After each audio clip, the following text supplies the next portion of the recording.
webinar di Bana Kesejati mengenai child free. Tema ini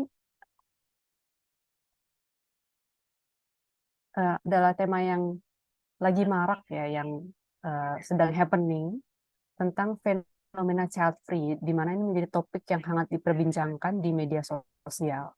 Dan isu ini menjadi hangat sejak ada seorang influencer, seorang YouTuber, dan Instagram selebgram ya bahasanya ya, yang menyatakan kalau dia tuh memilih tidak mau punya anak di salah satu post Instagramnya, dan dia tuh langsung diserbu oleh netizen-netizen, terutama netizen dari Indonesia. Nah, kita mau belajar nih pada malam hari ini lebih dalam lagi dengan mendengar langsung dari pakar di bidang obstetrik dan ginekologi, itu Dr. Iwan Juanda. Selamat malam, Dr. Iwan. Malam, Stella, senang sekali ada di sini ya. Terima kasih dokter kesediaannya untuk menjadi pembicara di webinar pada malam hari ini. Tapi terlebih dahulu, mari kita berdoa untuk memulai acara ini. Kita mau menyatukan hati kita, meminta pimpinan Roh Kudus agar apa yang disampaikan malam ini bisa menjadi berkat untuk kita yang mendengarkan. Mari kita berdoa. Bapa dalam surga, terima kasih ya Tuhan atas penyertaan-Mu Tuhan. Pada malam hari ini kami bisa berkumpul bersama untuk belajar lebih dalam lagi mengenai topik child free. Kiranya Kau yang urapi kami ya Tuhan, kiranya Kau yang urapi Dokter Iwan dan juga saya di sini Tuhan sebagai moderator, dan kiranya Kau yang berkati jaringan internet dan juga waktu ke depannya Tuhan, agar semuanya Engkau tutup bungkus dengan kuasa darah-Mu yang kudus ya Tuhan, bisa menjadi berkat untuk kami yang mendengarkan ya Bapa. Berkati agar lebih banyak lagi yang mau bergabung dan bisa menjadi berkat untuk yang mendengarkan juga ya Tuhan.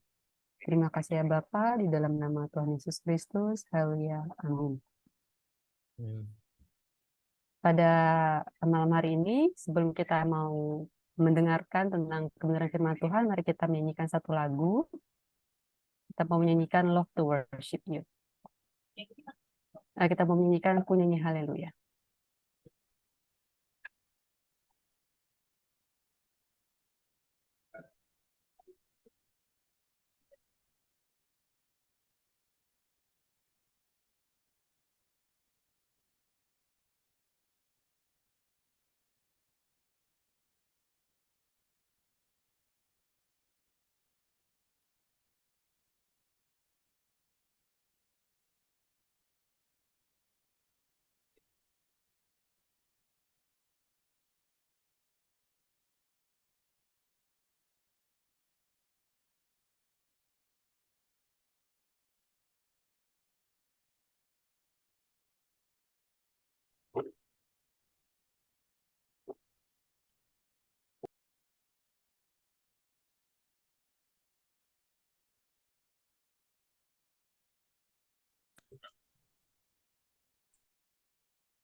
Iji suaranya belum terdengar ya, saya share ulang sebentar ya.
Sungguh kau hebat, ajaib perkasa perbuatanmu.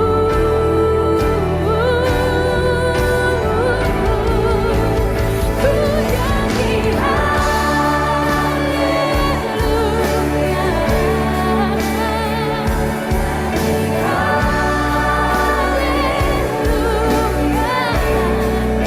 Sungguh kau hebat, ajaib perkasa perbuatanmu di hidupku.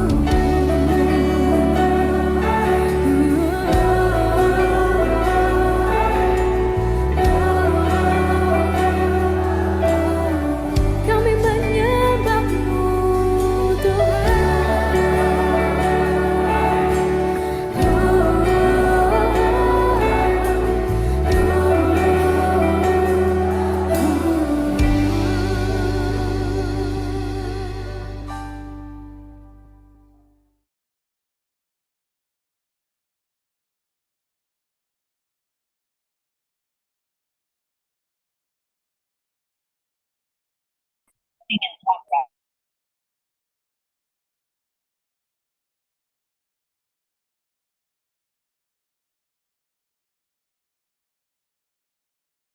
Oh ya, maaf, saya belum unmute. Saya belum masih masih ke mute.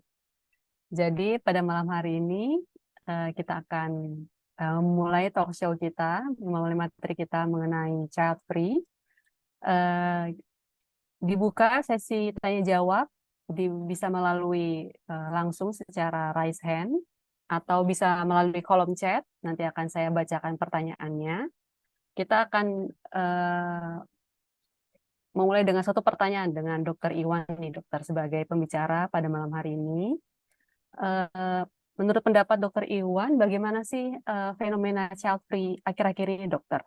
Apakah itu hanya suatu isu yang eh, ya isu yang baru aja gitu, yang ramai di luar negeri, atau memang sudah menjadi suatu isu yang cukup hangat di Indonesia gitu, dok?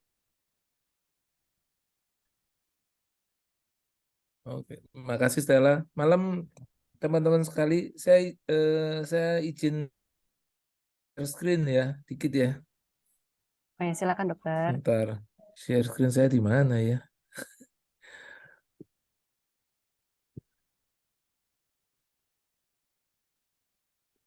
Nah, ini musuhnya orang gaptek seperti ini.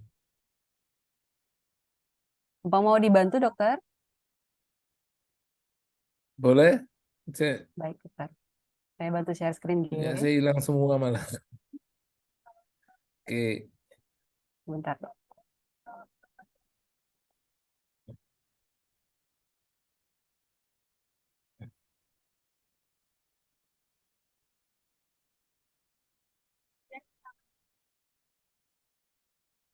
Monggo, dokter. belum keluar ya? Apakah sudah keluar? Terlihat di layar? Baru hanya started. Nah, sudah. Oke, thank you Stella, thank you teman-teman sekalian. Ini fenomena yang lagi marak ya, child free. Betulkah child free ini sebuah pilihan? Betulkah child free ini sebuah pilihan yang bijaksana sesuai dengan eh, bebas yang Tuhan berikan kepada. Nah, kalau kita melihat fenomena saat ini, tolong bisa di slide selanjutnya, Stella.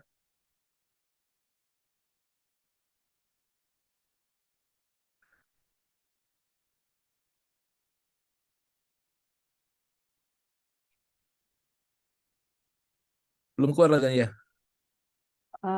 Apa sudah terlihat, dokter? Macet punya aku. Oh, udah. Nah, jadi kalau maaf kalau putus-putus juga ya internet tempat saya itu kalau Sabtu ini kan mungkin orang lagi banyak yang ini ya. Jadi rodok lemot ya. Jadi kalau kita lihat bahwa karena Tuhan memberikan kita kehendak bebas, hidup adalah pilihan ya. Ya.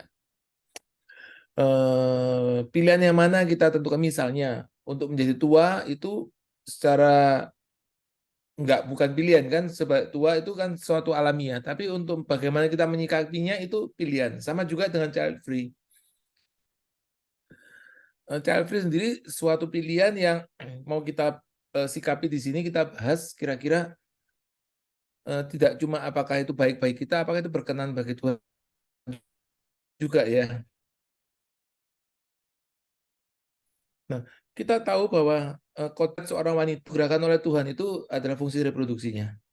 Mulai dari dia menstruasi, kemudian dia hamil, kemudian menyusui anak, melahirkan anak, menyusui itu hak sebagai seorang wanita. Laki-laki nggak ada yang bisa kan, satu pun mau mencoba pun nggak ada yang bisa ya, hanya perempuan yang bisa itu ya. Nah, fenomena child free sendiri, ini di tengah punya saya ada sesuatu kotaknya apa ya? Oh, maaf dokter. Saat ini mulai marak ya. Ada kotak di tengah itu kotak apa ya, Stella ya? Nah, Izin dokter. Sudah hilang ya dokter? kalau kita lihat dulu bagaimana di dunia. Di dunia ini mesti nah ya, di dunia ini child free sendiri itu sudah ada sejak tahun 1500-an. Di mana wanita di sana mulai berkarir.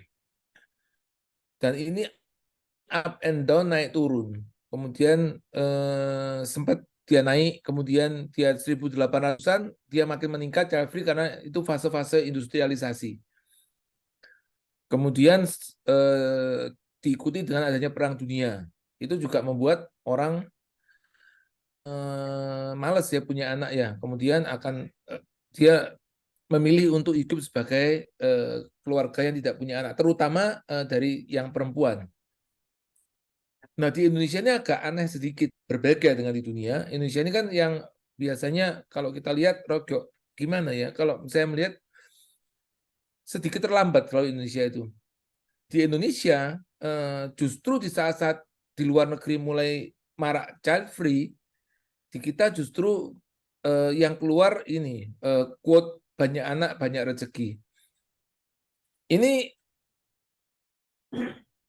bisa dimengerti karena kita yang belajar dulu sejarah masih ingat ada yang namanya kultur stelsel kan ya. Kewajiban dari penjajah Belanda untuk tanam paksa waktu itu kan ya.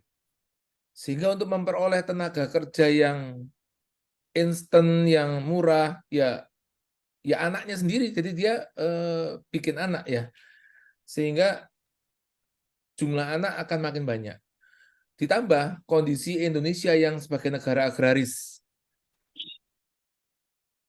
Negara agraris, kita tahu bahwa kita membutuhkan banyak sekali tenaga di sawah ya. Kalau kita kan masih agraris yang masih konservatif ya, banyak yang kalau dibajak ya pakai manusia, nggak pakai mesin, seperti itu. Sehingga anak itu merupakan aset, merupakan tenaga kerja di keluarga itu. Sehingga tidak punya sawah, mereka tetap untuk mengerjakan sawah yang mereka miliki atau yang mereka sewa itu butuh sekali tenaga kerja.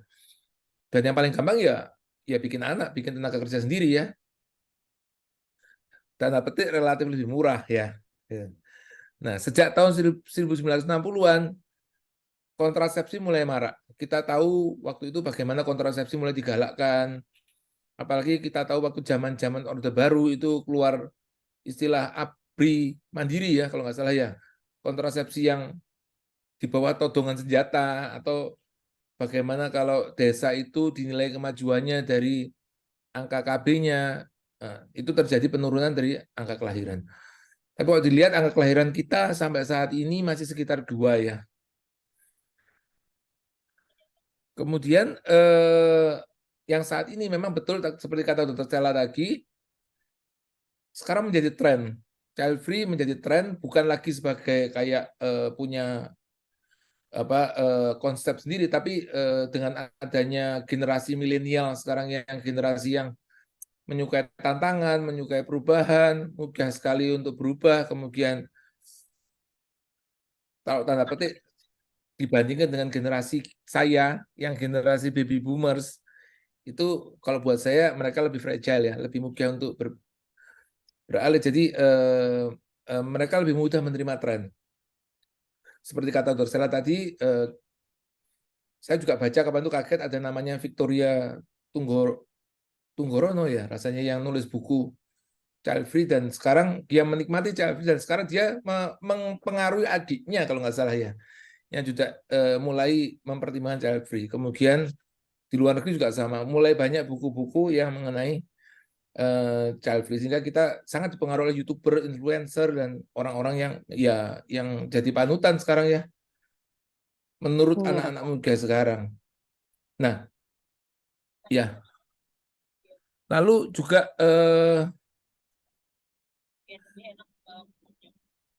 bisa slide selanjutnya.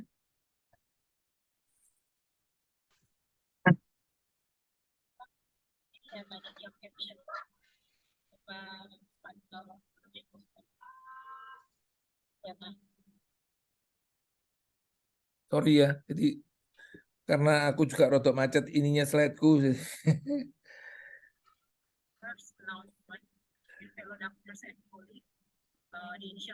Jadi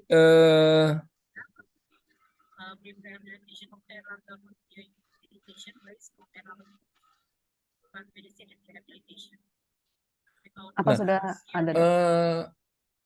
alasan-alasan dari mereka yang memutuskan child free itu ya itu tadi seperti saya katakan yang salah satunya ya gen milenial ini ya. Karena kalau mereka mau berkarir, mereka mau bekerja, terus terang tanda petik anak itu sepertinya jadi penghambat. Belum ini sejak COVID mendera kita, semua ekonomi terdampak sehingga finansial sangat terdampak, tambah anak berarti tambah beban ekonomi, beban finansial, belum beban psikologinya ya. Lalu mereka melihat bahwa dunia ini semakin lama semakin penuh, sehingga sumber daya alam makin kurang katanya ya kan. Kita lihat bahwa air makin susah, kemudian polusi makin banyak, oksigen mulai kita banyak tempat yang status kondisi udaranya jelek, sehingga dirasakan bahwa kalau ditambahi lagi penduduk baru, itu akan mengurangi resources dan makin tidak cukup. Nah, menurut kaum feminis sendiri, bahwa kalau tadi saya bilang bahwa reproduksi itu suatu hak yang eksklusif milik seorang wanita, mereka nggak berpikir demikian. Menurut mereka, bagian sekali identitas seorang wanita dan identitas keibuan. Jadi tidak harus seorang wanita itu hamil, melahirkan, bahkan merawat anaknya. Jadi itu bukan identik dengan seorang wanita menurut mereka. Ada alasan lain, misalnya traumatik. Ini banyak ya yang masa kecilnya tidak baik, tanda petik kita yang orang tua ikut berperan sehingga dia merasa bahwa masa kecilnya itu susah, orang tuanya keras, apakah hidupnya susah, sehingga dia tidak ingin anaknya mengalami masa-masa seperti itu. Pokoknya ya cukup aku aja, dunia ini berat, kata Dilan ya, cukup saya aja yang mengalami itu. Jadi tidak perlu anak-anak ikut merasakan beban yang sama seperti beban yang saya alami. Ada beberapa orang yang mempunyai tujuan yang tanda petik lebih mulia ya. Dia bilang, kasihan orang tua saya itu mulai berumur, sakit-sakitan.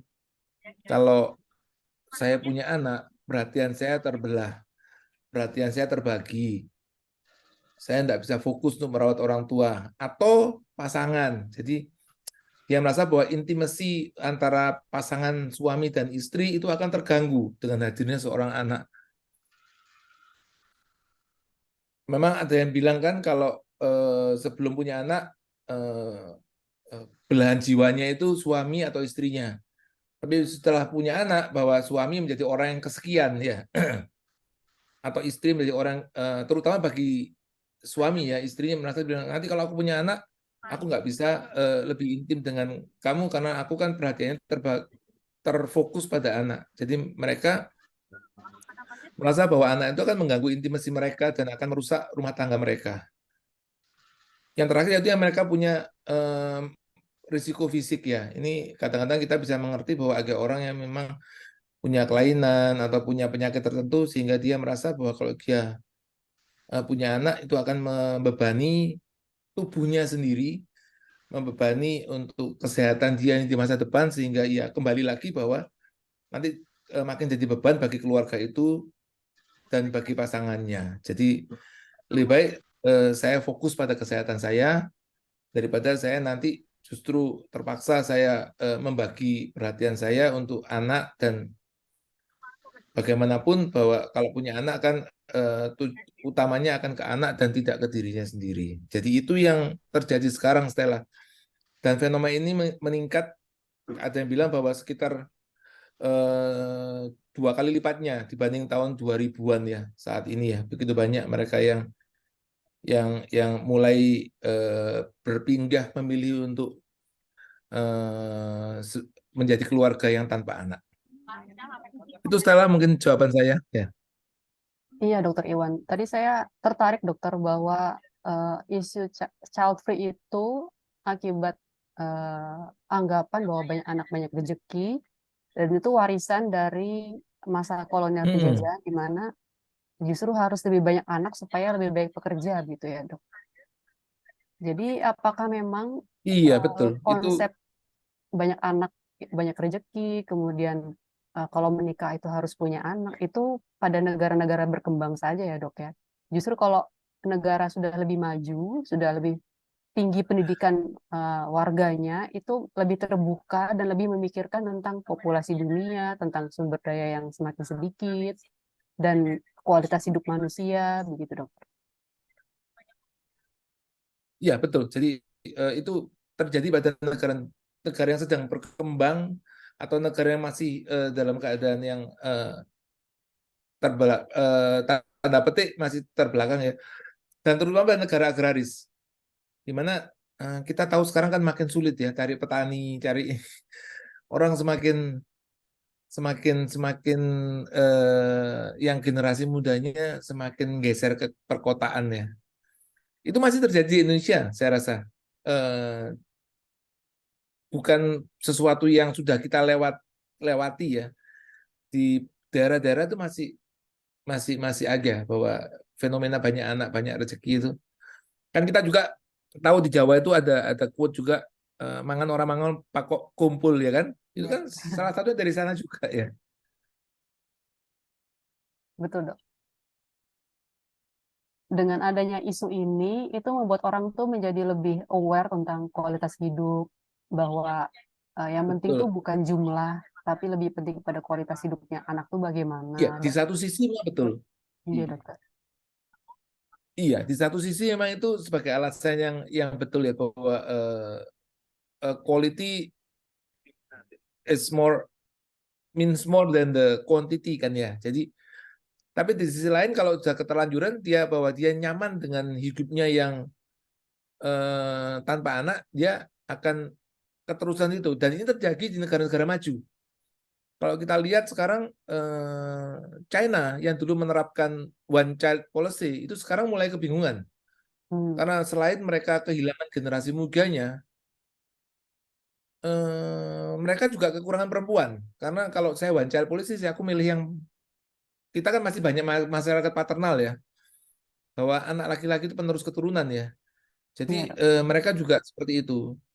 Jepang yang sebagai negara industrialisasi, di mana semua memikirkan untuk bekerja, tidak gampang cari ART seperti di kita. Mereka akan mikir bahwa kalau aku punya anak, terpaksa saya harus tidak bekerja. Jadi sekarang Jepang juga kesulitan bahwa mereka kekurangan anak-anaknya. Saya baca beberapa waktu yang lalu ada beberapa banyak sekolah di Jepang ditutup karena mereka tidak punya murid lagi. Kemudian ada banyak negara lain, termasuk di Asia sendiri, Singapura yang pernah dulu memberikan jaminan atau tunjangan bagi mereka yang mau punya anak. sampai sekolahnya sekali, ya. Dan Iya. waktu itu saya pernah waktu ke Singapura itu, kalau mereka yang mempelajari mengenai seks, banyak ceramah mengenai seks, Singapura pernah jadi surga buat kita. Di setiap toko buku ada satu seksi sendiri mengenai seks. Jadi saya dapat bukunya Masters and Masters di sana. Jadi dengan harga yang cukup murah. Mereka mendidik warganya untuk bagaimana untuk kembali untuk membuat anak di keluarganya, ya. Itu yang terjadi kalau yang di negara maju. Berarti child free itu tetap menjadi suatu isu yang ada positif, ada negatifnya ya dok ya. Kalau Ya, betul. Ada positif, ada diterapkan itu, negatifnya. kalau diterapkan itu bisa membuat populasi menurun, bisa menjadi bom waktu juga di kemudian hari seperti China atau Jepang. Tapi jika memang di satu Betul. sisi kalau banyak anak juga, malah kualitasnya itu makin menurun gitu ya. Karena satu orang tua, Iya, seorang tergantung juga orang ya, tua makanya. harus membagi Iya, perhatian kepada banyak anak gitu dok. Nah kalau menurut memang firman iya, Tuhan ada. bagaimana dokter? Iya dokter, karena kan kita Nah, sebagai tenaga kesehatan yang percaya pada Kristus gitu dok, sehingga kita harus bisa menjawab tantangan zaman betul. ini. Nah, iya. Nah, kalau dari apa kata firman Tuhan, kita tahu bahwa bumi ini adalah merupakan grand design dari Allah sendiri, kan? Mulai dari yang Betul. tidak ada, Tuhan ciptakan seluruh semesta ini dengan segala isinya, di mana Tuhan memberikan kehormatan kepada kita manusia untuk menjadi rekannya untuk mengelola bumi ini. Kalau kita lihat di Kejadian 1:28, Tuhan memberikan mandat budaya bagi manusia, kan? Allah memberkati mereka, lalu Allah berfirman kepada mereka, beranak cuculah dan bertambah banyaklah, penuhilah bumi ini dan taklukkanlah itu. Jadi tidak cuma beranak cucu dan bertambah banyak, tetapi perintah lanjutannya adalah menaklukkan. Berarti dalam artian di sini mengelola bumi ini, ya. Berkuasalah atas ikan-ikan di laut dan burung-burung di udara dan atas segala binatang yang merayap di bumi. Jadi selain memerintahkan untuk bertambah banyak, beranak dan bercucu, perintah tidak cukup, makanya tidak cukup di situ, harus dilanjutkan bahwa anak cucunya ini punya tugas untuk mengelola, menguasai bumi ini. Jadi ya tidak cukup berhenti di banyak anak, banyak rezeki tadi, ya, banyak anak. Jadi dari sisi positifnya. Kemudian kita tahu juga bahwa di dalam Mazmur 139 ayat 13 dan 16 itu menunjukkan bahwa kehidupan seseorang itu bukan karya kita, ya, walaupun yang hamil yang perempuan, tapi Allah sendiri yang menciptakan, mendesain seorang manusia yang akan lahir, kan? Kita kalau dulu sekolah kita kenal namanya Ain Malik, ya, tidak ada dua manusia yang sama di dunia ini, kan? Ya. Kalau dari berapa miliar penduduk dunia ini tidak ada dua manusia yang identik sama, kan? Kembar sekalipun, kembar identik sekalipun, ya. Karena ini kata firman Tuhan, sebab engkaulah yang membentuk buah pinggangku, menenun aku di dalam kandungan ibuku. Aku bersyukur kepadamu karena kejadianku dahsyat dan ajaib. Ajaib apa yang kau buat, dan jiwaku benar-benar menyadarinya. Tulang-tulangku tidak terlindung bagimu ketika aku dijadikan di tempat yang tersembunyi. Allah yang menjadikan, jadi. Dan aku direkam di bagian-bagian bumi yang paling dalam, ya. Kemudian tidak cuma Allah mendesain, meng-create anak yang dilahirkan, dia juga punya rencana besar untuk setiap anak yang dilahirkan. Mazmur 127 ayat yang ketiga sampai kelima berkata bahwa sesungguhnya anak laki-laki adalah, kalau buat saya anak, ya, zaman dahulu karena mereka masih paternal, jadi sesungguhnya anak adalah pusaka daripada Tuhan dan buah kandungan adalah suatu upah. Seperti anak-anak panah di tangan pahlawan, demikianlah anak-anak pada masa muda. Berbahagialah orang yang telah membuat penuh tabung panahnya dengan semuanya itu. Jadi Allah punya rencana tersendiri dengan anak-anak yang dilahirkan. Nah, kalau kita memutuskan untuk child free, berarti kan dalam tanda petik kita menggagalkan rencana Allah itu, ya. Iya dokter. Jadi kalau dari firman Tuhan itu memang menginginkan kita itu memenuhi bumi ini dengan anak-anak Tuhan, begitu ya, Dok. Iya, Tapi saya betul. Dengan pernah Tuhan, mendengar suatu kisah, Dok. Kalau ada sepasang suami istri iya, yang sengaja tidak mau punya anak karena mereka tuh ingin mengadopsi, gitu, Dok. Mengadopsi, kemudian memelihara anak-anak yang terlantar dan mendidik mereka iya, dan menjadikan mereka tuh anak yang takut akan Tuhan, gitu. iya. Bagaimana dengan pandangan adopsi ini, Dok? Itu kan bukan, kalau buat saya itu kan bukan termasuk money child free ya. Jadi dia childless ya, dia childless, tapi kan dia tidak child free ya. Dia memang kita harus bedakan sih nanti bahwa ada child free yang bisa kita terima, bahwa child free itu keputusan yang bijaksana, bukan child free yang tidak berkenan di mata Allah ya. Jadi kalau buat saya itu tetap dia bukan child free. Dia soalnya child free yang pengertiannya betul adalah childlessness yang involuntary, yang voluntary. Dia sama sekali tidak punya anak, tapi fokusnya adalah untuk suami istri itu sendiri, gitu.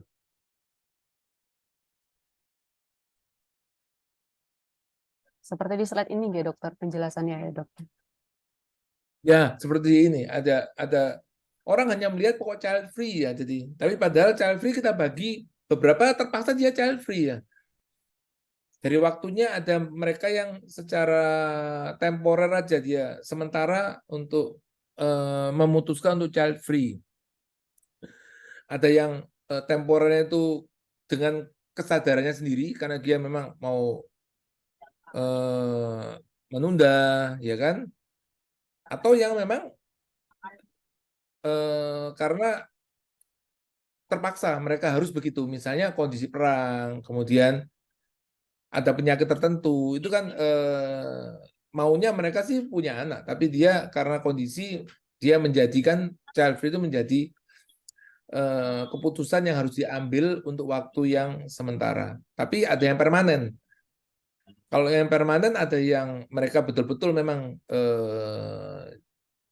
tidak punya anak karena kondisi misalnya karena kesuburan. Kita tahu kalau memang misalnya suaminya itu betul-betul pure azoospermia atau istrinya ada yang menopause, premature menopause, saya dapat beberapa kasus, atau penyakit-penyakit yang memang membuat dia tidak bisa punya anak, kayak kelainan jantung berat yang kalau dia punya anak justru membahayakan dirinya itu, tapi itu mereka yang disebut sebagai childless. Nah, kalau yang child free yang marak sekarang itu yang child yang voluntary childlessness. Jadi dia secara kehendak bebasnya sendiri, keputusannya sendiri, dia memutuskan untuk tidak punya anak sama sekali. Voluntary choice not to have children. Jadi ini yang sekarang yang lagi marak kan. Jadi mereka kan menikmati bagaimana asalnya mungkin mereka pertama kalinya itu mereka juga merasa tidak nyaman mungkin ya. Kita tahu bahwa dulu child free itu sebagai aib ya. Kalau yang ketemu menikah kan selalu mertua itu kan tanyanya selalu, kamu kok belum hamil-hamil ya? Kadang-kadang kalau ketemu reuni kan ya, temen tanyanya kan kalau ketemu reunian kan katanya anakmu piro sekarang ya? Kan gitu kan sekarang ya. Jadi dulu tuh aib. Dulu rasanya kalau aku kok malu ya kalau aku bilang anakmu berapa? Belum punya gitu kan gitu. Tapi sekarang enggak, secara voluntary mereka menikmati dan mereka bangga dengan itu bahwa sekarang aku fokus ke pasanganku. Aku fokus ke itu untuk tidak punya anak. Jadi memang sudah bergeser ya itu ya. Hmm. Berarti memang berbeda kalau kita mau mengadopsi, menjadikan itu anak kita, merawat seperti anak kita itu eh, bukan child Berbeda, free berbeda. namanya. Berbeda ya, Dok. Bukan bukan bukan bukan bukan childless. Dia kan masih punya anak dia. Yang dia urusi dia kan ada anaknya kan. Kalau di sini betul-betul tidak ada anak di dalam kehidupan mereka. Iya, baik, Dokter. Fokusnya ke pasangan atau ya itu fokus tadi yang lebih mulia dia mau ke orang tuanya. Bagaimana dok menurut menyikapi, mereka. betul dok, Ya, bagaimana menyikapi pandangan ini seperti saya lihat di survei 2006 ini,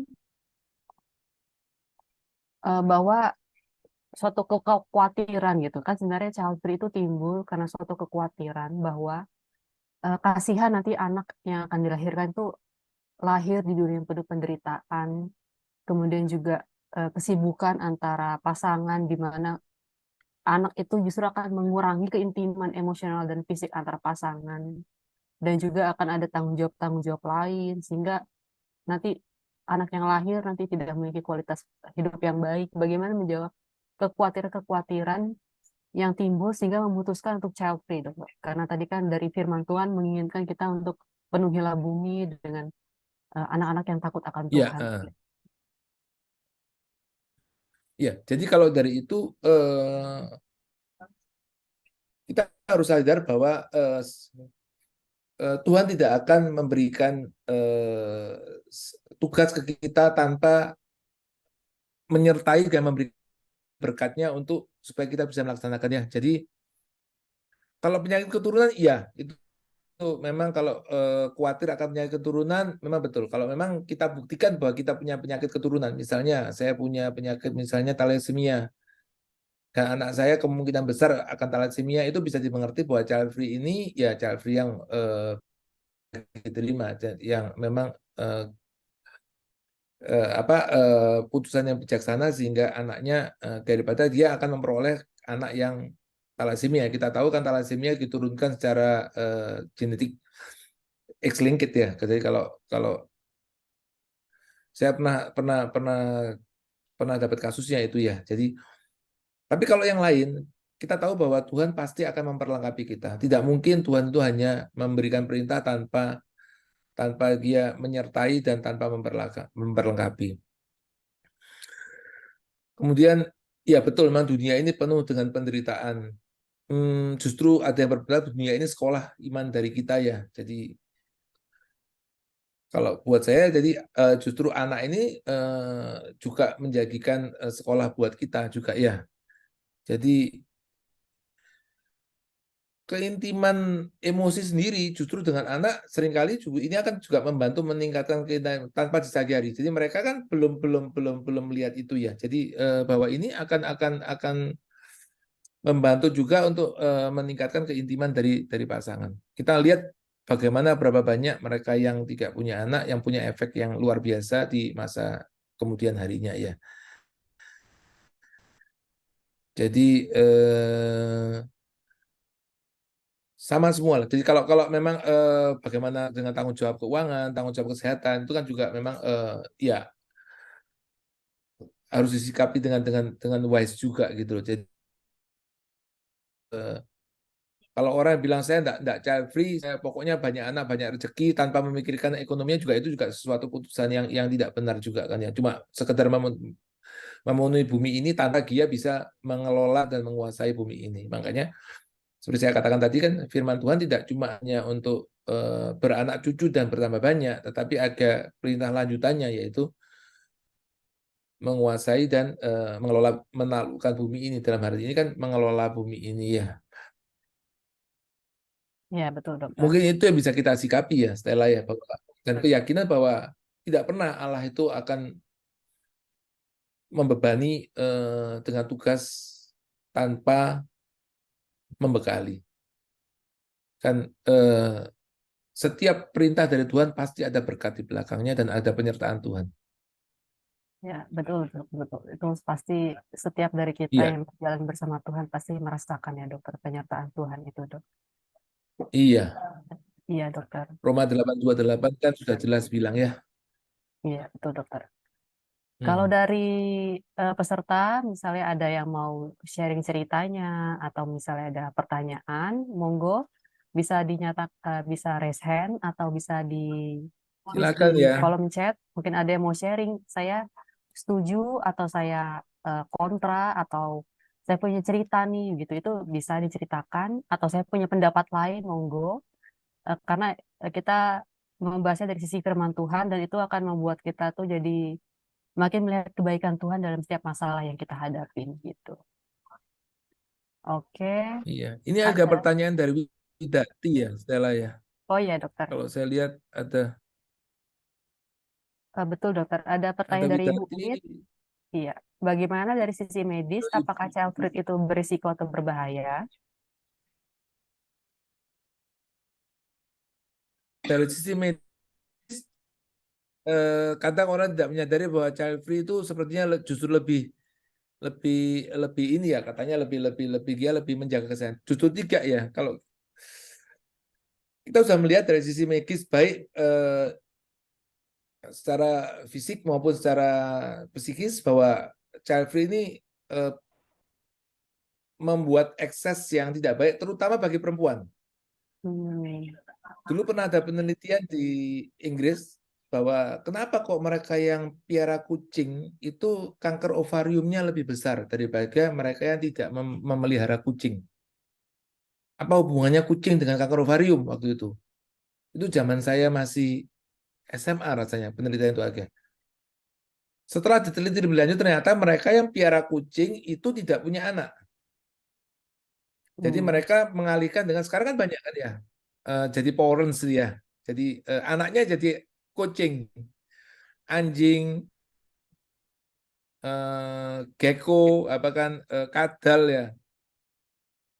Kadang katanya ular yang jadi permusuhan dengan wanita itu kan jadi anaknya, di piaraan ya. Jadi ternyata kalau seorang wanita itu tidak pernah hamil, tidak pernah melahirkan anak dan tidak pernah menyusui anaknya, maka kandungannya itu akan menjadi suatu seperti alat yang tidak pernah diberi kesempatan beristirahat.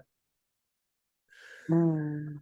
Sehingga risiko terjadinya seperti yang paling ringan endometriosis. Walaupun tidak membunuh, kita tahu endometriosis sangat menyiksa ya. Satu-satunya penyakit yang punya stadium tapi dia bukan kanker itu endometriosis kalau buat saya. Jadi endometriosis itu buat saya dia tidak pernah membunuh, tetapi siksaannya itu melebihi kanker.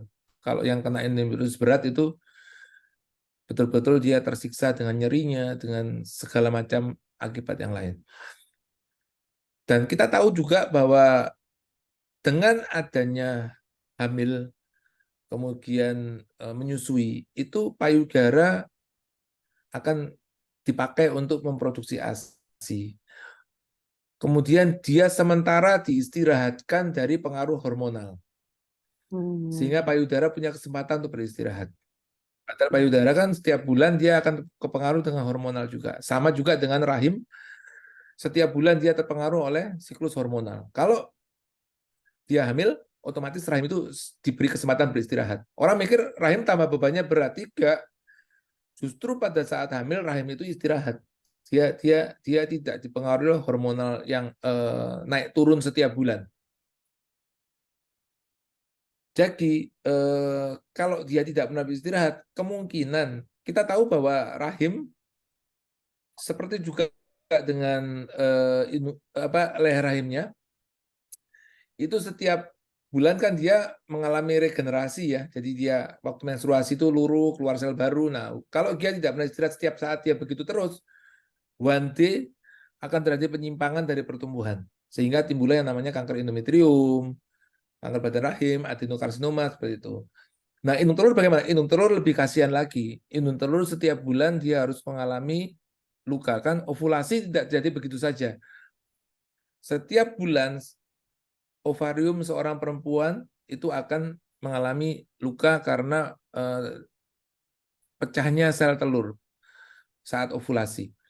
Nah, kalau setiap bulan terjadi begitu, suatu saat kadang-kadang luka itu penyembuhannya menjadi menyimpang sehingga timbul kanker ovarium. Dan kita tahu kanker ovarium adalah kanker kandungan yang buat kita paling ganas ya. Survival rate-nya sangat rendah. Itu dari efek reproduksi ya, dari itu ya. Kemudian belum efek psikiatrinya, efek psikis. Mungkin teman-teman di sini banyak teman-teman dari psikiatri kan ya. Ada emptiness, ada depresi di kemudian hari. Saya punya pasien satu, nggak usah cerita namanya. Dulu waktu sebelum menikah, mereka memutuskan untuk child free. Sampai waktu itu istrinya, terutama suaminya waktu itu. Istrinya juga sama, tapi suaminya yang lebih kuat untuk mau child free. Suatu saat mereka dikaruniai anak dan mereka sangat tidak jadi child free, akhirnya punya anak satu. Tapi setelah itu mereka kembali ya udah satu-satu, dia nggak mau tambah anak, cukup satu. Pokoknya ya udah ini kadung kebobolan satu, pokoknya dapat satu penerus laki-laki, wis enough. Ya Tuhan berkehendak lain, hamil lagi. Tapi kehendaknya juga pada usia kandungan sekitar 30 minggu, 28-30 minggu anaknya mendadak meninggal. Saya juga nggak tahu sebabnya, tahu anak itu meninggal gitu aja. Sehingga waktu itu terjadi plasenta akreta, terpaksa kita operasi dengan berjam-jam, risiko taruhan nyawa ibunya, akhirnya ibunya bisa kita selamatkan. Nah, sekarang yang terjadi apa? Sekarang suaminya justru merasa bahwa anaknya mati itu meninggal itu gara-gara sikapnya dia. Dan dia tetap, berarti dia kepingin dapat gantinya. Sekarang ternyata kondisi itu mempengaruhi terjadinya NPG, ya, narcissistic personality disorder, kelainan jiwa. Jadi kacau balau itu orang Kristen itu ya. Jadi seperti itu. Jadi ada banyak pengaruh medis yang timbul dari keputusan untuk child free secara volunter pada orang yang mestinya tidak perlu mengalami child free. Ya, Iya, dokter. iya. Jadi dan penelitian terakhir, saya nggak tahu, saya belum sampai mencari buktinya, sampai nyari referensinya saya belum terbaca, tapi hanya kesimpulannya bahwa diteliti katanya pada mereka yang child free itu usia harapan hidupnya jauh lebih pendek dibandingkan mereka yang punya anak. Hmm, Saya belum nemu itunya referensinya, tapi ini menarik untuk dilihat nih sih. Apa kaitannya harapan hidup dengan tidak punya anak ya? mungkin kebahagiaannya ini dok ya, lebih Mungkin bahagia kalau ada teman-teman pasangan. dari psikiatri bisa membantu nanti ya. Iya dokter. Kenapa? Mungkin kalau dari segi kebahagiaannya, bagaimana dok? Lebih bahagia yang child free atau punya anak begitu dokter? Itu mungkin mempengaruhi usia harapan Kalau hidup. mereka belum pernah punya anak, mereka akan bilangnya ya bahagia nggak punya anak ya. Tapi kenyataannya setelah punya anak, kebahagiaannya kan lain ya. Jadi tanda petik pada ujungnya mereka lebih bahagia yang sesuai dengan kondisinya gitu ya. Saya bukan nggak bilang nanti mereka nggak punya anak nggak bisa bahagia gitu ya. Jadi ya ada beberapa pasangan yang tidak punya anak terus akhirnya oh ya saya nanti bakalan tidak bahagia nggak gitu juga ya. Jadi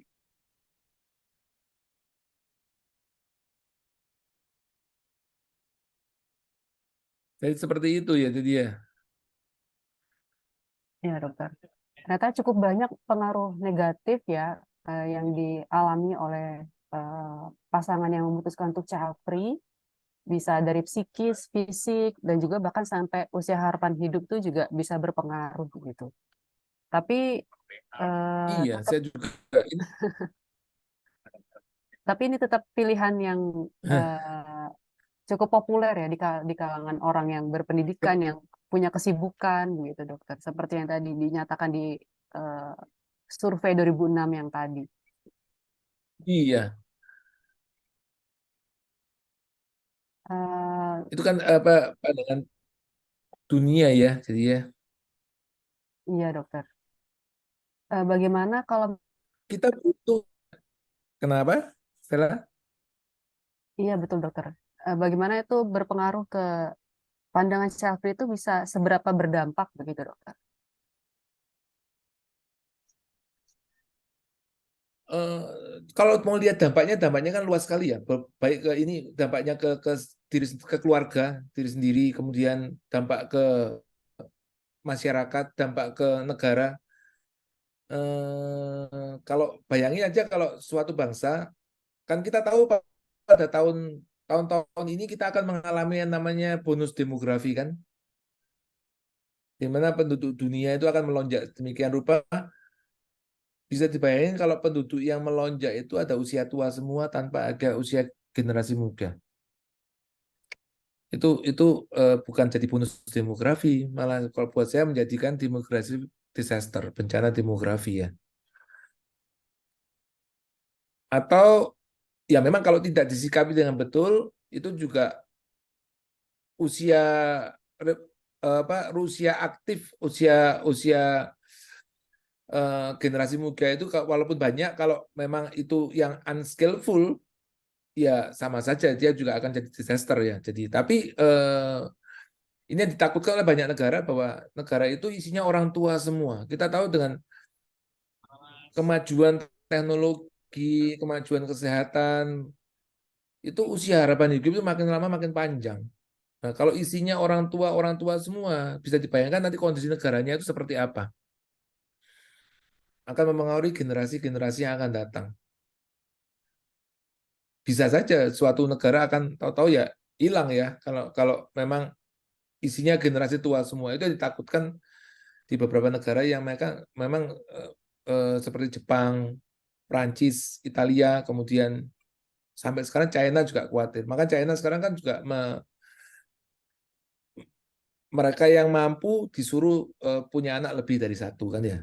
Kalau kita nggak usah disuruh dulu sih. Sekarang saya nggak tahu generasi sekarang. Zaman dulu dilarang malah nambah gitu ya kan. Kalau zaman dahulu ya.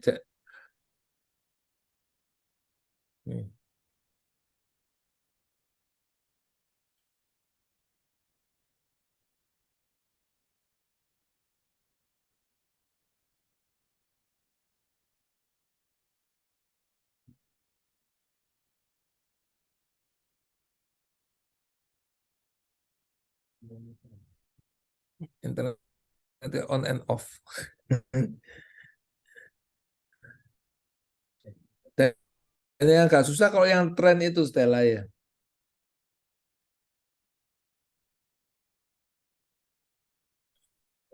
Iya, dokter. Enggak ada.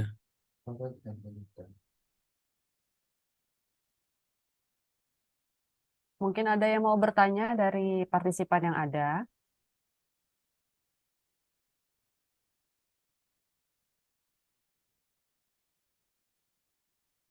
Oke. Sebelum nanti kita masuk ke kesimpulan, kita mau istirahat sejenak. Kita mau untuk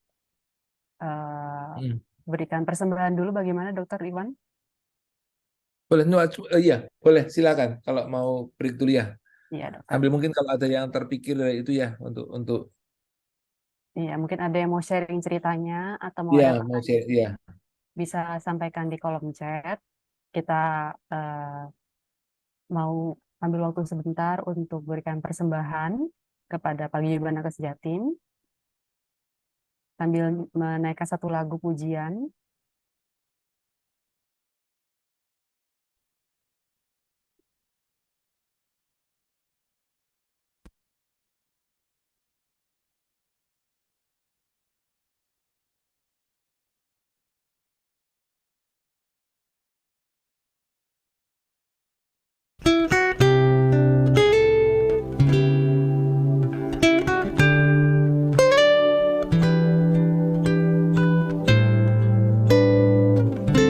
Kita nyanyikan satu lagu pujian. Terima kasih. Terima kasih Tuhan untuk kasih setiamu yang ku alami dalam hidupku. Terima kasih Yesus untuk kebaikanmu sepanjang hidupku. Terima kasih Tuhan untuk kasih setiamu yang ku alami dalam hidupku. Terima kasih Yesus untuk kebaikan Tuhanmu sepanjang hidupku. Terima kasih Yesusku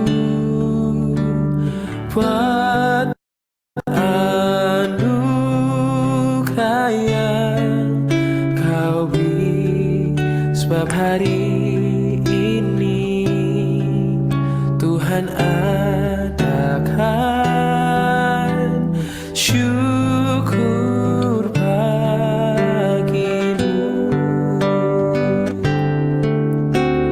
Terima kasih Yesusku buat anugerah yang kau beri, sebab hari ini Tuhan adakan syukur bagimu, sebab hari ini Tuhan adakan syukur bagimu. Oh, sebab hari ini Tuhan ajarkan syukur bagimu.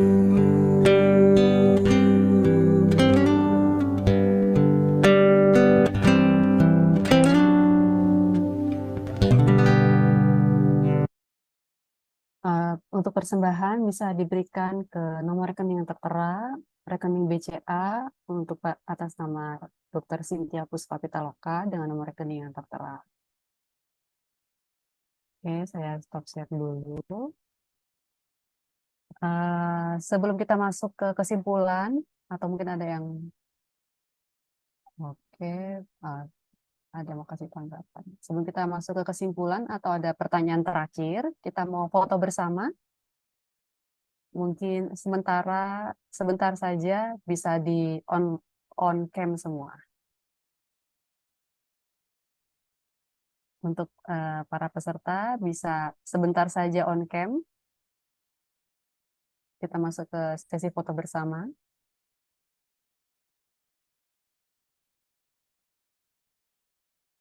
Terima kasih sudah mau on cam. Ada yang mau on cam lagi? Oke.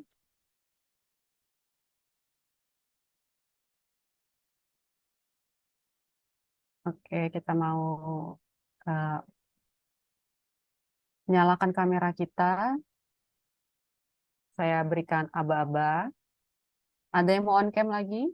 Mungkin masih dalam perjalanan, tidak apa-apa. Kalau off cam ya. Sesuai aba-aba saya. 1, 2, 3. Oke, halaman pertama.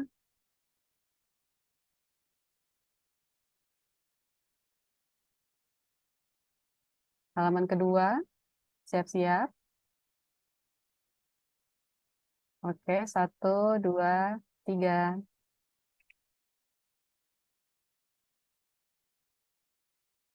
Oke.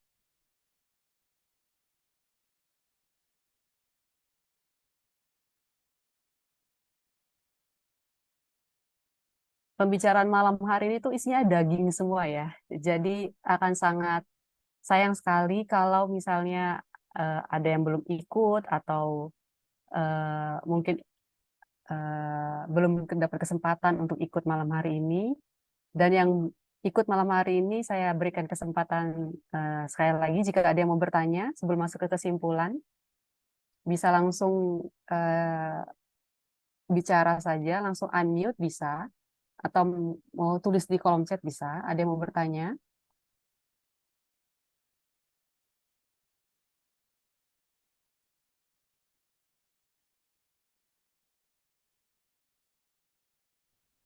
Ada pertanyaan di chat, Dr. Stella. Oh ya. Coba saya lihat kolom chat dulu.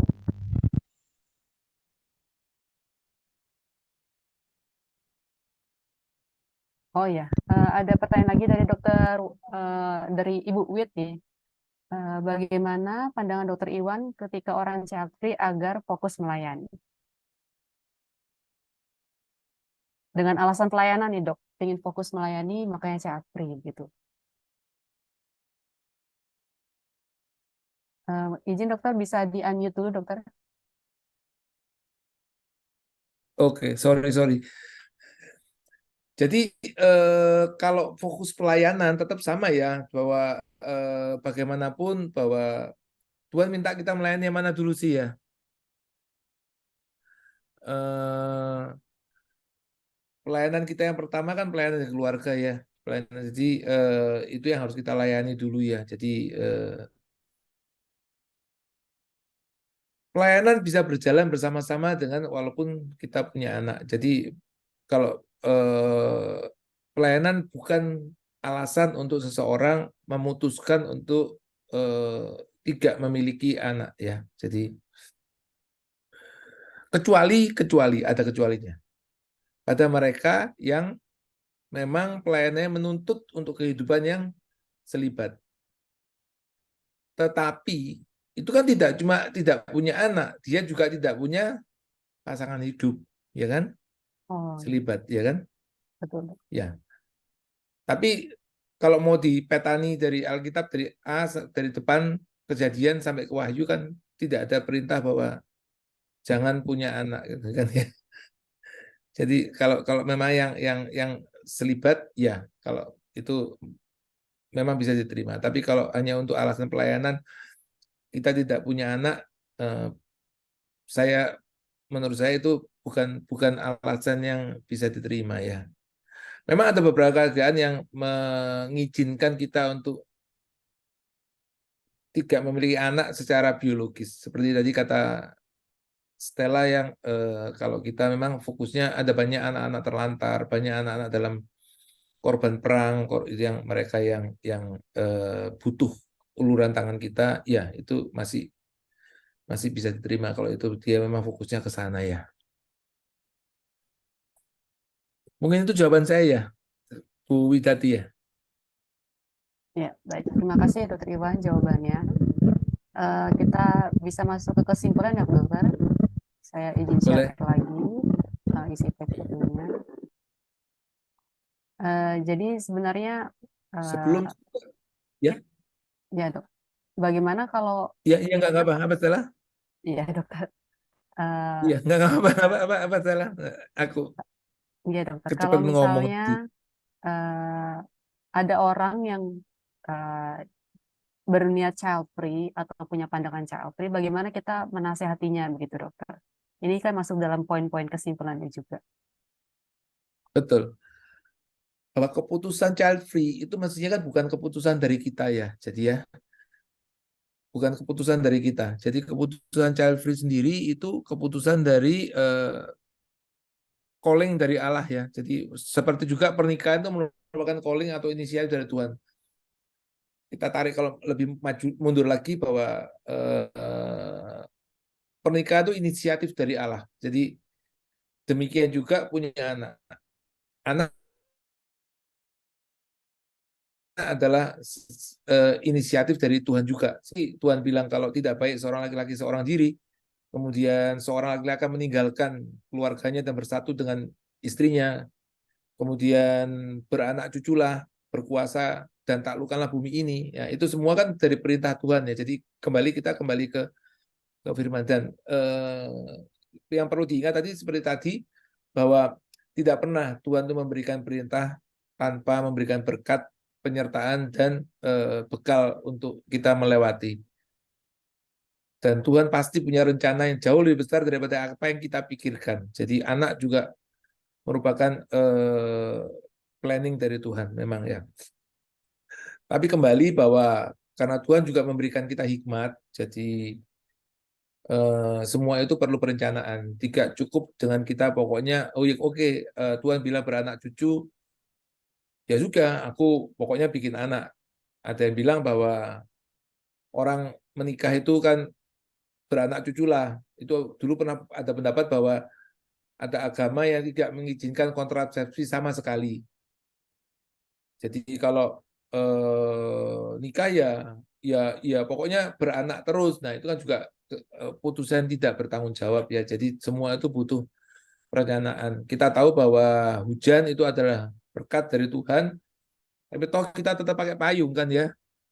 Kita tidak membiarkan terus kita berjalan hujan-hujan begitu kan. Jadi tetap semua punya perencanaan. Dan perencanaan itu perlu dipikirkan jauh-jauh hari sebelum seseorang itu memasuki kehidupan pernikahan. Nah, kembali child free itu seperti tadi pertanyaan di awal di judul kita, child free sebuah keputusan boleh atau tidak? Jawabannya selalu yang ekstrim jelas salah kan ya. Pokoknya itu kan pasti salah. Di ekstrim ya dalam kondisi tertentu memang bisa child free itu boleh. Tapi dalam kondisi normal jelas child free tidak boleh ya. Jadi kondisi normal itu jelas kita tidak boleh. Kalau buat saya kadang-kadang child free kan setengah egois ya. Jadi untuk memikirkan pasangan sendiri. Kecuali dalam kondisi spesifik tadi ya. Misalnya konsep pelayanan dari seperti biarawan yang mereka selibat, tidak punya anak, kemudian mereka yang terbeban untuk mengadopsi anak. Jadi tidak yang ini bukan child free murni kalau buat saya kan child free kan tidak ada anak sama sekali. Jadi dia membesarkan membantu anak-anak yang terlantar seperti itu. Atau mereka kondisi spesifik terpaksa dia involuntary menjadi permanent childlessness ya. Misalnya ada penyakit-penyakit yang membuat dia kesulitan untuk punya anak. Memang katanya bilang, ya udah Tuhan bilang kan beranak cucu. Tuhan juga beri hikmat. Jadi ini tambahan dari kesimpulannya. Jadi saya berhak dong kalau misalnya saya memakai hikmat yang Tuhan berikan untuk berupaya bagaimana supaya agar saya punya anak dengan cara apapun, tanda petik apapun juga ya. Seperti misalnya dengan program hamil yang bantu ART ya, Assisted Reproductive Technique ya. Seperti bayi tabung dan lain-lain. Itu ingat bahwa tadi Tuhan sudah bilang bahwa anak adalah pusaka milik Tuhan, jadi bagaimanapun kembali ke Tuhan bahwa Tuhan mau ngisi nggak tabung yang ada di keluarga di Pasutri ini. Kalau Tuhan bilang, ya Tuhan punya grand design lain bahwa orang ini permanen tidak punya anak untuk rencana Tuhan yang lain, ya itu yang dijalani. Yang susah memang mencari keputusan itu kan, makanya dulu ada namanya Serenity Prayer kan, Serenity Prayer itu kan quote-nya bagus, doanya bagus, tetapi kan jalankannya susah ya. Kan kita semua tahu, nggak tahu zaman sekarang mereka masih populer dengan Serenity Prayer nggak ya? Jadi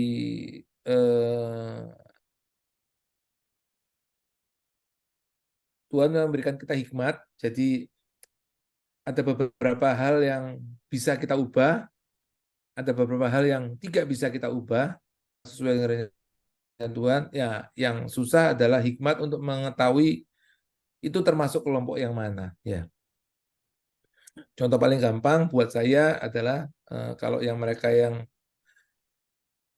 saya bilang child free involuntar itu mereka Tuhan kan suruh kita punya anak kan, terus seperti bayi tabung itu perlu dipertimbangkan baik-baik, tidak juga cuma secara etika, secara spiritual, tapi juga untuk masa depannya. Dulu saya orang yang penganut bayi tabung itu green light, tapi sekarang saya termasuk yang orang tidak menganut green light lagi ya. Mungkin itu yang saya bisa bagikan Stella ya. Jadi nanti kalau kita bicara bayi tabung mengenai etika tambah panjang lagi kita nggak buyar gitu ya. Iya, dokter. Ya. Izin dokter, ada yang bertanya dokter di kolom chat dokter. Karena kita masih ada sedikit waktu Monggo, lagi menuju jam 8. Ini monggo. ada pertanyaan ada yang satu dari message ke saya, satu lagi bertanya di message to all. Ada yang dari message ke saya, kondisi medis yang bagaimana yang beresiko ketika mengandung atau melahirkan anak, dokter?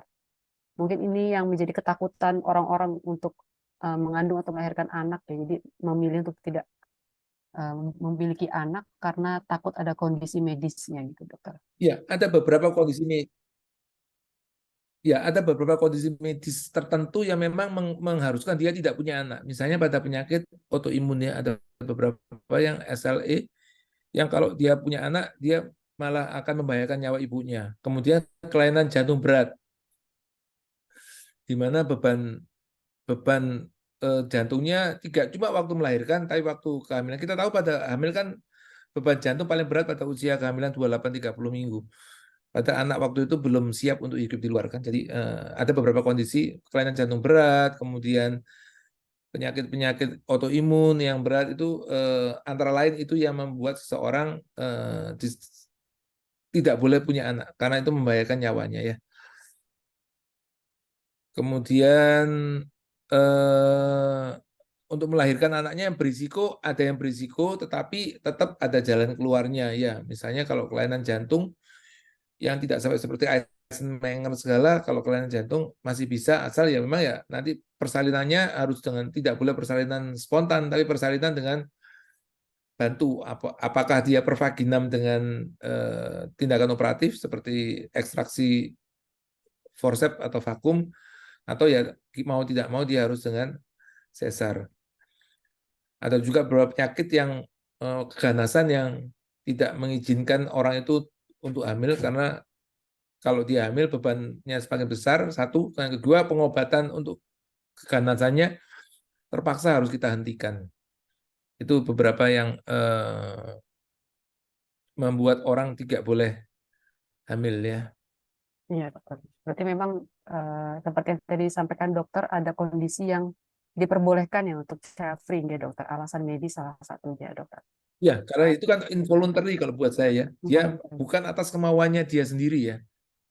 Memang kondisinya membuat dia berbahaya untuk punya anak ya. Atau ada yang tidak bisa punya anak ya, ada yang berbahaya punya anak. Nah, ini melanjutkan pertanyaan yang berikutnya, dokter. Untuk Pak Sutri yang kesulitan punya anak seperti tadi, apakah lebih baik dianjurkan bayi tabung atau langsung child free saja gitu, dok? Ini masuk ke etik dari bayi tabung Ya itu ya, betul dokter. tadi. Iya, itu serenity prayer tadi. Buat saya gini aja, etik terus terang kalau etiknya bayi tabung itu sampai sekarang masih ada pro, ada kontra. Saya dulu termasuk orang yang pro, asal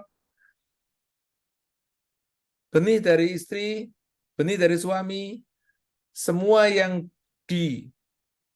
dibuahi di luar itu ditanam. Dengan adanya PGD sekarang itu jadi masalah juga kan? Kita tahu sekarang ada namanya pre-implantation genetic screening. Jadi mereka akan tahu kelainan bawaan sebelum anak bayi ini diimplantasikan. Dan kita harus tahu bahwa semua yang ditanam pada bayi tabung tidak semuanya ya. Seorang ahli bayi tabung, baik itu embriolognya ataupun dokter kandungannya, biasanya mereka akan melihat mana yang baik dan tidak. Embrio yang tidak baik pasti akan dibuang. Itu yang membuat saya berpikir ulang, apakah bayi tabung itu. Kemudian Tuhan kasih contoh juga, ada 2 contoh besar buat yang membuat saya sekarang bayi tabung bukan suatu pilihan. Makanya kalau yang ada yang teman-teman yang memikirkan bayi tabung, 2 contoh dari saya ini jadi pertimbangan ya. Ada 1 orang yang memang tidak bisa punya anak, kemudian dia memakai bayi tabung, kemudian setelah bayi tabung, dia punya 2 embrio, embrio yang 1 masih disimpan, embrio 1 ditanam, dapat anak, kemudian karena kehamilannya sulit sehingga dia akhirnya fokus ke anaknya. Seperti tadi, ada orang yang takut karena dia fokus ke anak sehingga dia melalaikan suaminya. Dan ini terjadi. Akhirnya suaminya selingkuh. Dia bilang, tahu gitu saya tidak punya anak. Waktu saya tanya, embriomu yang 1 mau diapain? Ya buang, siapa yang mau, dia bilang. Nah itu membuat saya juga mikir, iya ya, mungkin ini grand design Allah, orang ini harusnya fokus ke pelayanan tanpa anak. Yang 1 lagi, ada waktu dia hamil, dia masih punya sisa 5 embrio. dia hamilnya kembar. Waktu hamil terjadi kelainan jantung berat, peripartum kardiomiopati, sampai EF-nya tinggal 16%, pendarahan hebat. Atas kasih karunia Tuhan, orang ini bisa selamat. Dia Hmm. hidup, kemudian saya tanya, kamu punya embrio 5, kamu apain? Kamu tanam dosa, kamu buang dosa. Ya itu dia tidak bisa jawab. Saya bilang sumbangan ke suruh saudaranya, dia tidak rela. Dia lebih rela dibuang daripada ditanam ke. Itu yang membuat saya mikir, iya kalau bayi tabung pun belum tentu itu rencana Tuhan. Jadi yang teman-teman yang mikir itu tolong dipikir ulang kalau bayi tabungnya betul-betul digumulkan, apakah bayi tabung itu betul jalan keluar. Buat saya, sekarang saya mikir 2 kali gitu loh. Dulu saya dengan tenang jawab, oh bayi tabung itu etikanya boleh, hikmat itu asal dari Tuhan kok. Dan katanya kan hikmat itu boleh, tapi kan takut akan Tuhan adalah awal dari hikmat. Loh, saya kan takut akan Tuhan. Benihnya suami, benihnya istri, semua ditanam, tidak ada yang dibuang. Jadi kan sesuai dengan firman kan, caranya tok yang kita pakai dengan teknik bantu kan, kita buahkan di luar. Tapi ternyata juga jawabannya lain ya. Itu ya untuk yang tanya dalam Iya, dokter. untuk bayi tabung ya. Jadi Berarti memang konselingnya itu penting ya, dok. Kuncinya tuh di konseling sangat sebelum betul. mempersiapkan bayi tabung. Sekarang kalau ada orang mau bayi tabung, konselingnya kedua, tidak cuman ke medis, konselingkan juga ke hamba Tuhan, supaya dia gumulkan betul-betul sampai dia putusannya matang. Iya, memang ini putusan saya, bayi tabung atau tidak ya. Oke, dokter. Eh, ini sudah jam 8:01. Apa mau satu pertanyaan lagi, dokter? Boleh. Ini ada 2. Yang satu ini yang buat saya yang penting, yang satu ini yang WU itu Bu Widati ya. Nggak tahu yang namanya WU. Iya, dokter. Jadi dua-dua orang yang sama kok. Betul, dokter. Bagaimana dengan lambat nikah? Apa dianjurkan child free? Tergantung ya. Selalu kalau orang yang lambat nikah datang ke saya, kita tahu bahwa di atas usia 40 risiko mendapatkan kehamilan cacat adalah besar dibanding dengan mereka yang di bawah itu. Jadi di atas 35 mulai naik, di atas 40 itu kenaikannya sangat signifikan, di atas 45 jauh lebih besar lagi. Buat saya tergantung, kalau dia siap untuk mendapatkan anak yang cacat, silakan. Tapi kalau buat saya jangan dengan program. Jadi silakan cuma berdoa, kalau Tuhan beri, puji Tuhan. Kalau Tuhan memang tidak anugerahkan, ya sudah. Karena usianya memang dia tidak punya anak. Kalau itu usia lanjut ya. Kalau yang menunda bagaimana? Ingat, kehamilan itu adalah misteri. Seseorang yang kepingin sekali punya anak, biasanya akan sulit dapat anak, tapi yang tidak mau, biasanya akan dikasih. Saya dulu pernah punya pasien datang, dia belum menikah, datang ke saya minta diprogram hamil. Saya bilang, ini gila karena orang nggak belum punya anak, belum nikah kok. Oh, karena katanya mertua saya itu, calon mertua saya tidak setuju dengan saya. Kalau anaknya hamil duluan kan saya disetujui, dia bilang. Saya tuh sampai iri orang lain tuh nyoba sekali kebobolan, saya itu bolak-balik nyoba enggak hamil-hamil. Nah, seperti itu. Jadi hamil itu adalah misteri. Bagi mereka yang kepingin justru nggak dapat, bagi mereka yang nggak mau masalah dikasih. Jadi hati-hati kalau yang menunda. Kalau alasannya tepat dan bisa diterima, misalnya alasan penyakit, alasan pekerjaan tidak bisa tinggal, pekerjaan pun buat saya masih tanda petik oke lah. Tapi kalau enggak, mending kalian punya anak satu, setelah itu pending lagi nggak apa-apa. Karena ya itu tadi, semakin kalian tidak mau, semakin nanti semakin kalian kepingin, nanti akan sangat susah untuk punya anaknya ya. Itu ya. Kalau yang Oke. mereka menunda, kecuali kalau penundaannya alasan yang jelas, misalnya karena memang ya itu tadi penyakit yang mengharuskan dia tidak punya anak. Kalau itu memang tidak punya pilihan sih, memang. Contoh yang gampang seperti rubella begitu ya. Kalau hamil kan anaknya pasti cacat, jadi tunda itu bisa diterima. Itu mungkin Stella. Ya, dokter. Itu menjawab Ya, pertanyaan dengan dari... nulis satu pertanyaan terakhir. Iya, dokter. Ada satu pertanyaan terakhir, dok, tentang menunda juga, dokter. Kalau dalam hal finansial itu diperbolehkan ya, dok, baru menikah lalu memutuskan menunda karena alasan finansial. ya pertimbangkan betul-betul bahwa pokok siap kalau nanti ternyata waktu dia memutuskan punya anak akan kesulitan. Itu yang harus mereka mereka mereka siap untuk menghadapi itu ya. Dan terus terang program punya anak promil istilahnya orang-orang itu sesuatu yang tidak mudah, tidak ringan, kemudian makan biaya, makan pikiran, makan waktu, makan segalanya.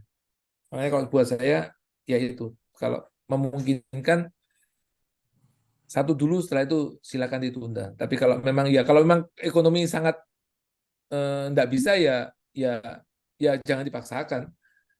Nanti akan sangat membebani juga kan. Iya, Dok. Terutama di zaman ini menyekolahkan anak tuh bukan kayak dulu ya, Dok ya. Sekarang biaya TK aja Enggak tuh lah, kalau 1,5 sekolah juta. negeri gratis. Iya, sekolah negeri gratis, Stella. Oh iya, Dok. Terima kasih Dokter Iwan untuk penjelasannya. Terima kasih untuk materi yang diberikan sangat memberkati dokter. Semoga dokter makin diberkati juga dalam Terima kasih banyak, pelayanan Stella. dan Terima kasih pekerjaannya dan keluarganya teman-teman. juga ya dokter. Oke, terima kasih banyak. Terima kasih kesempatannya juga, boleh berbagi ya. Saya juga belajar kok. Dari pertanyaannya dari Stella juga ada banyak yang di luar perkiraan saya. Saya juga belajar. Terima Iya, Dok. kasih juga. Sama-sama. Terima kasih juga untuk para peserta yang sudah datang pada malam hari ini. Eh, Jangan lupa bulan depan tanggal 26 Agustus kalau tidak salah kita ada pertemuan offline. Kita ada gathering bersama untuk waktu dan juga tempatnya akan diumumkan menyusul di grup Paguyuban Nakes Jatim. Untuk menutup acara ini, mari kita tutup bersama di dalam doa. Kita akan bersatu dalam doa. Mari kita berdoa. Bapa dalam surga, terima kasih pada malam hari ini ya Tuhan. Bapa dalam surga, terima kasih pada malam hari. Kami bersyukur ya Tuhan atas acara webinar yang boleh diadakan. Terima kasih atas berkat-Mu ya Tuhan. Firman Tuhan yang boleh kami dengar. Terima kasih atas sharing dari Dr. Iwan Tuhan. Terima kasih atas pimpinan-Mu ya Roh Kudus. Kiranya Kau berkati dalam pelayanan dan pekerjaan Dr. Iwan bisa menjadi berkat bagi banyak orang. Dan kiranya Kau limpahkan berkat bagi pekerjaan, pelayanan, dan keluarga Dr. Iwan ya Tuhan. Dan kami serahkan waktu ke depan, kiranya Kau juga sertai kami ya Tuhan dalam istirahat kami pada malam hari ini ya Bapa. Dan kiranya Kau pertemukan kami kembali di bulan depan dalam kesempatan yang berikutnya ya Tuhan. Terima kasih ya Bapa, berkatilah agar firman Tuhan yang kami dengar pada malam hari ini bisa menjadi berkat, rema untuk hidup kami juga bisa menjadi berkat bagi orang lain Tuhan. Di dalam nama Tuhan Yesus Kristus, haleluya, amin. Terima kasih untuk Dr. Iwan, terima kasih untuk para peserta yang lainnya. Terima kasih juga. Acara webinar pada malam hari ini sudah selesai. Sampai ketemu di pertemuan berikutnya. Tuhan berkati. Terima kasih Dr. Iwan. Terima kasih Dr. Yuki. Terima kasih teman-teman. Stella, terima kasih banyak. Luar biasa. Terima kasih. Banyak yang tidak saya duga. Dia lebih menguasai, dia sangat menguasai materi.